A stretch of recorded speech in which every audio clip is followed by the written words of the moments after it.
Welcome to this month's episode of RTO Insights, brought to you by the Association of Progressive Rental Organizations, the National Trade Association for the Rent-Owned Industry, and sponsored by Rent Direct, a division of Nationwide, the country's largest retail buying group.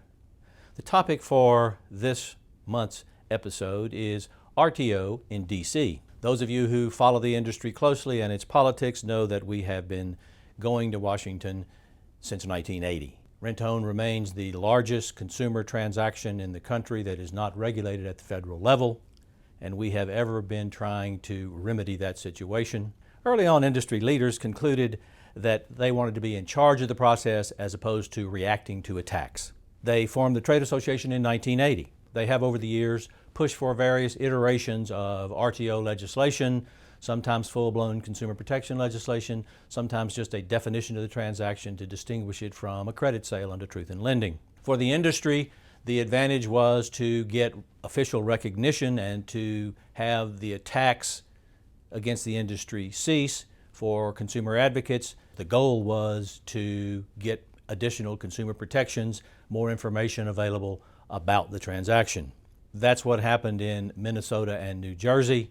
When we were unsuccessful in leading the charge, there is no RTO in those states, and the transaction is subject to the state's Retail Installment Sales Act and finance charge limits and usury limits. That's not what we want to occur anywhere else. It is no secret that the industry has critics.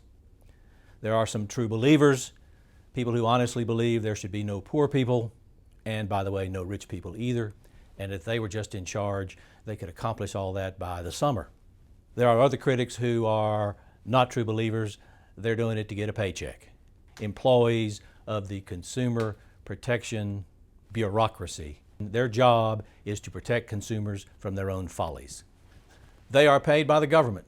Those are our tax dollars working to put us out of business. We, like Mr. Smith, started going to Washington back in 1980 to stay ahead of the game. For the last 25 years, we have had a very organized legislative effort. We've had a legislative conference every year where rental leaders have gone to Washington, D.C. to petition the government for the redress of their grievances, which is one of our constitutional rights. Over the course of our legislative activities, we have, of course, never gotten a law passed. At the same time, we've made sure that no bad laws have ever been enacted. It's kind of like a basketball game. It's much better to be on your end of the court shooting at your basket as opposed to being on defense where the other team can score. We are, as all of you surely know, if you are sentient human beings in the United States, in an election year. And it is not an ordinary election year. It is a tumultuous election year where candidate after candidate is anti-establishment. The result is that there's nothing much happening in Washington, D.C. There are no laws getting passed because everybody's politicking. As a result of the unique political environment this year, we are not going to have a legislative conference in D.C. Instead, write these dates down. These are recess weeks when all of the members of Congress, both senators and representatives, are going to be in their home districts.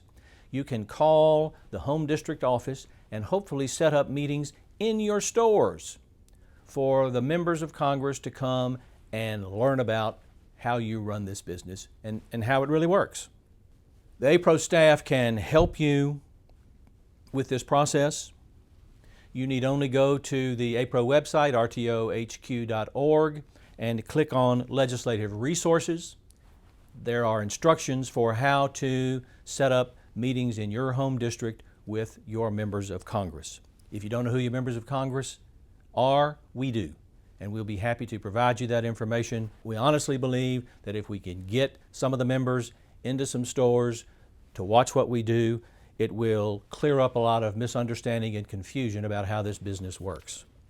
And remember, treat your customers like royalty. They deserve it.